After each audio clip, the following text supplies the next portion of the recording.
Assalamualaikum warahmatullahi wabarakatuh. Halo Sobat Grobogan Gogel semuanya. Sehat ya untuk hari ini ya.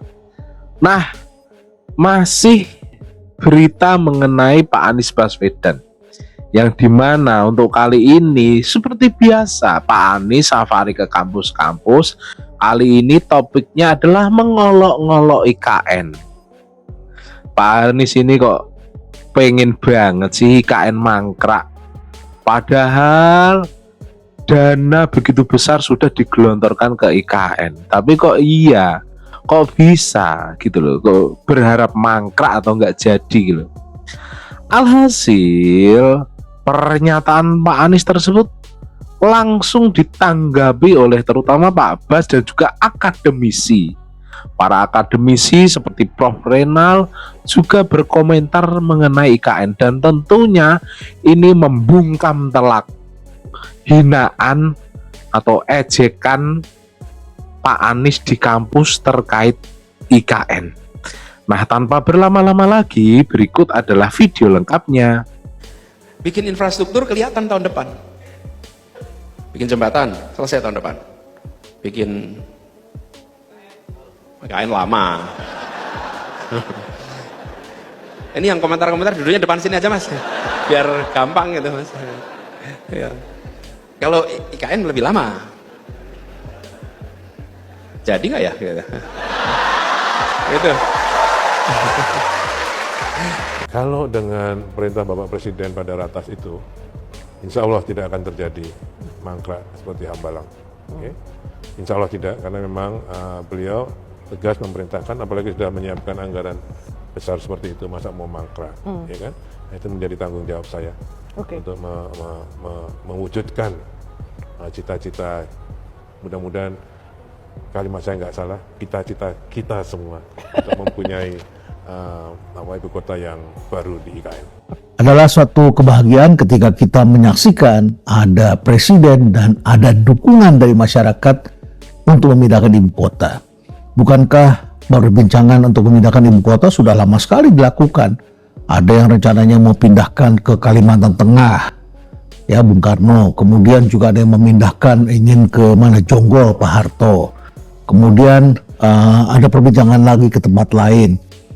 Dan akhirnya yang berani memindahkan adalah Joko Widodo. Tentu kita bersyukur karena ibu kota, istana kita dibangun oleh para penjajah.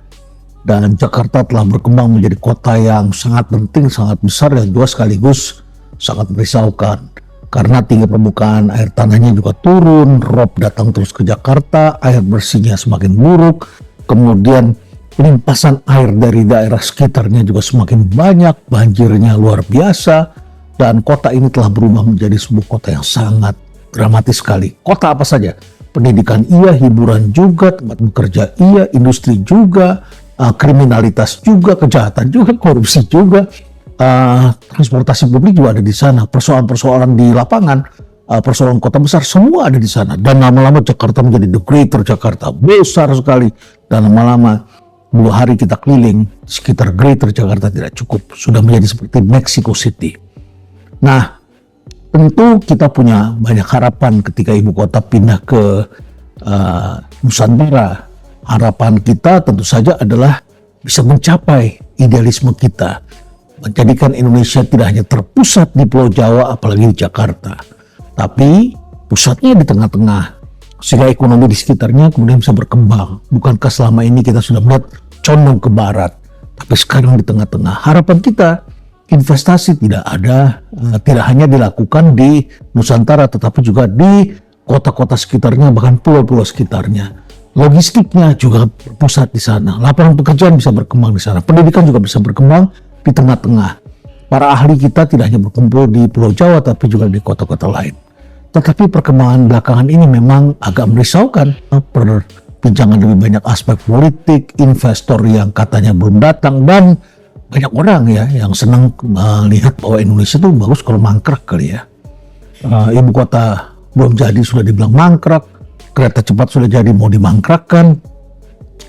Persis seperti kita main layangan rebutan, kalau yang lain nggak dapat, cuma kita satu yang dapat, yang lain kemudian menghancurkan. Tidak boleh meneruskan yang sudah ada, yang sebelumnya, warisan dari sebelumnya. Mentalitas seperti ini tentu tidak dapat dibenarkan. Bahwa perlu dikoreksi, iya. Bahwa perlu diperbaiki, iya. Bahwa budgetnya jangan terlalu boros, iya. Bahwa kita perlu menjaganya agar menjadi ibu kota yang benar-benar sesuai dengan harapan kita, iya. Tapi bukan dimangkrakan. Ibu kota pindah ke sana sudah benar, tetapi perlu dukungan dan perlu akal sehat. Jadi bukan sekedar memangkrakan. Saya kira itu tidak tepat. Tapi gagasan awalnya kita harus kembali, yaitu bagaimana menjaga keseimbangan antara Jawa, luar Jawa, tengah, kiri, kanan, barat, timur ini menjadi satu hal yang seimbang untuk menjaga Indonesia masa depan dan tentu saja kota yang baru. Seiring perkembangan pembangunan ibu kota Nusantara, usaha mikro kecil menengah atau UMKM di IKN juga turut berkembang. Terlihat dari banyaknya pelaku UMKM yang telah mengisi sejumlah tenan di rest area IKN dan sejumlah tempat di kawasan IKN. Hingga saat ini Otorita Ibu Kota Nusantara terus melakukan pembinaan terhadap pelaku UMKM di kawasan IKN.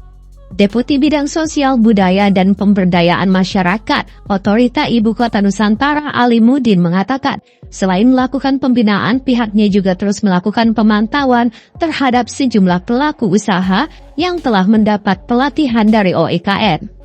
Sehingga pelaku UMKM bisa bersaing dan mampu meningkatkan perekonomian.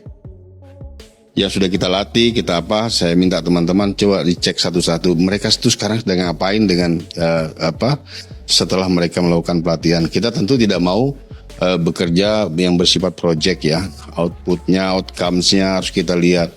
Kan selama ini banyak juga kita dulu pengalaman kita dulu, yang penting proyeknya udah jalan, daya serap anggaran selesai, tanpa mempersiapkan atau memberikan peluang-peluang kepada pelaku-pelaku usaha. Kita bimbing, kita dampingi, bahkan kita juga bekerja sama dengan Himbara ya, himpunan bank-bank negara atau bank-bank pemerintah untuk mendampingi mereka, karena kita tahu mereka harus didampingi oleh orang-orang yang profesional.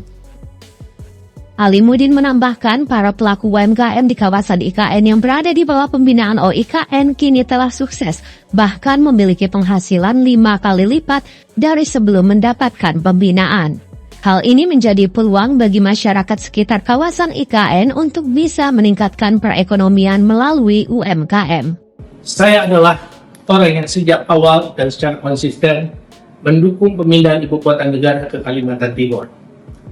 Gagasan, program, dan rencana kerja Presiden Joko Widodo ini harus didukung. Mengapa saya mendukung penuh?